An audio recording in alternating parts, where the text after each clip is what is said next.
Hello, I'm Maciej Mikos and you're watching World News live from Warsaw. 26 countries have committed to participating in a reassurance mission for Ukraine, whether on land, at sea or in the air. The French president said at a coalition of the willing meeting in Paris.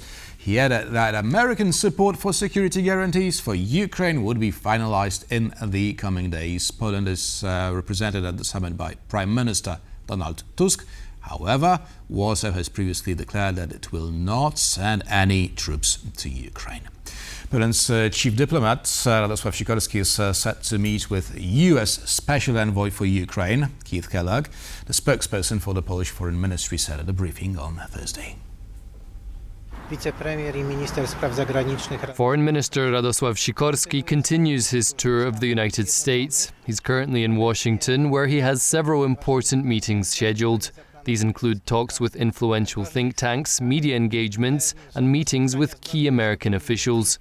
Minister Sikorski will also meet with Kellogg, President Donald Trump's special envoy for Ukraine. He will also hold talks in the House of Representatives with officials from both political parties. The Kielce Defense Industry Expo is coming to an end. Over the course of 3 days, 35 delegations and over 800 contractors participated in bilateral and multilateral discussions aiming to address the needs of the European defence sector. Zuzanna Jurek, TVP World defence correspondent, reports. The Kielce Military Expo is coming to an end, and the event is meant to serve as the foundation of improving and boosting the Poland's armed forces capabilities, from naval capabilities to airborne defences as well as seaborne capabilities, all of which will serve as a strong foundation for building strong relationships with international partners and continued cooperation. We are thinking about building JVs with Ukraine. Also, Polish government supports us in building this idea of JVs with Ukrainian partners. When it comes to regional partnerships, in example, yesterday we have signed joint development contract with Brolis. Brolis is an optoelectronic company, a startup from Lithuania, and this is also the result of international visits. The strong focus on international collaboration is meant to address not just Poland's capability gaps, but equally the entirety of NATO's eastern flank, and therefore improve the capabilities of defense and deterrence for the entirety of the NATO alliance. For TVP World, Zuzanna Jurek. Portugal is in national mourning after at least 16 people were killed and 22 injured when a funicular railway car crashed in the capital, Lisbon. One Polish woman who was walking home from work when the disaster happened told TVP World that the carriage looked like it had been crushed like a cigarette packet. John Tal reports. These are the moments immediately after the crash. Dust bellows into the air after Lisbon's famous Gloria funicular careered out of control and crashed into a building during Wednesday's evening rush hour. Captured on video by marketing and events manager Zuzanna Jaroszkiewicz, who was on her way home. I thought that maybe some building just collapsed. And me and the other people on the street, we are starting to run there. And we seen an old tram, which was completely disaster, like a box of cigarettes or something like this. It was a huge panic and a lot of people who were screaming because one tram just, fell down. It was like probably it was going very fast, like 20 seconds, and crashed into the wall.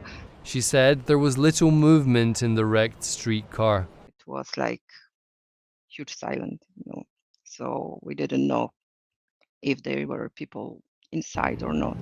They blocked a part of the street and they started to taking, unfortunately, bodies from the car, from this tram. Investigators began working at the crash site early Thursday morning.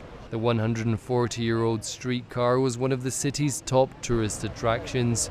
Authorities say a number of foreigners are among the dead. The Gloria funicular transports people up and down a steep hill, carrying more than 3.5 million passengers a year. As Portugal mourns the victims, investigators are attempting to determine the exact cause of the crash. Italian fashion legend Giorgio Armani has died at the age of 91. The founder of the Armani empire was celebrated worldwide for shaping a sleek Italian style and redefining Hollywood's red carpets. Armani Group confirmed his passing on Thursday, saying he died peacefully, surrounded by loved ones. For decades, Armani embodied Italian elegance, building a global brand that stretched from couture to perfume and even hotels.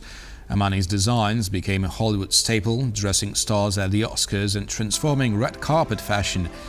His health concerns surfaced earlier this year when he missed the Milan runway show for the first time in his career. Now, Armani leaves behind one of the most influential legacies in the world of fashion.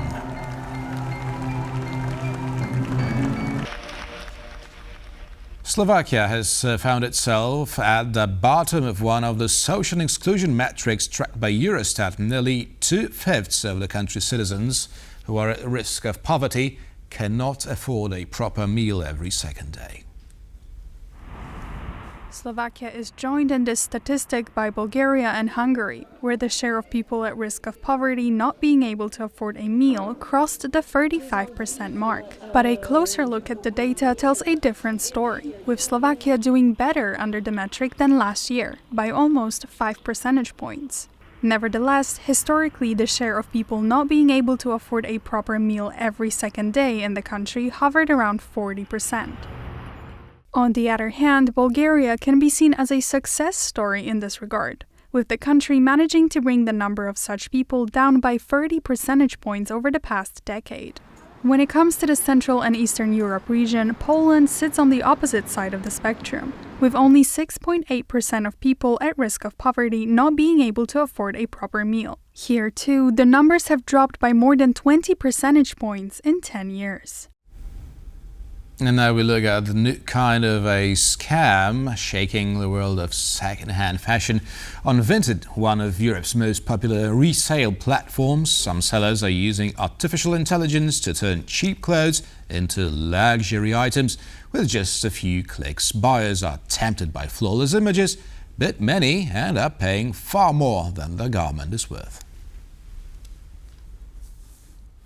Second-hand shopping was about to be bargains and authenticity. But now, artificial intelligence is arming scammers with tools that make up cheap garments look like high-end fashion. Cybersecurity experts show how easy it is. With one click, wrinkles vanish and fabrics shine. And AI can even create entire lifestyle scenes to boost sales. We can also ask it to generate an image in which this shirt is worn by an elegant man in a country house. And sometimes the fraud goes further. Sellers grab very cheap clothes from Shein or Temu, alter the images and pass them off as second-hand exclusives, with prices inflated 3 or 4 times. The clothes we find there on this account all come from sites like Shein or Temu, so Chinese fast fashion, and they are resold for 3 to 4 times the price, pretending to be second-hand. But buyers can fight back. A simple reverse image search can reveal where an item really comes from, exposing a €50 vintage dress as a €15 fast fashion piece. Vinted says AI use is not banned, but fraudulent activity leads to account removals. In the end, technology is both the scammer's tool and the shopper's shield. Now that's all the news for now. Thank you for watching and stay with us for more here on TVP World.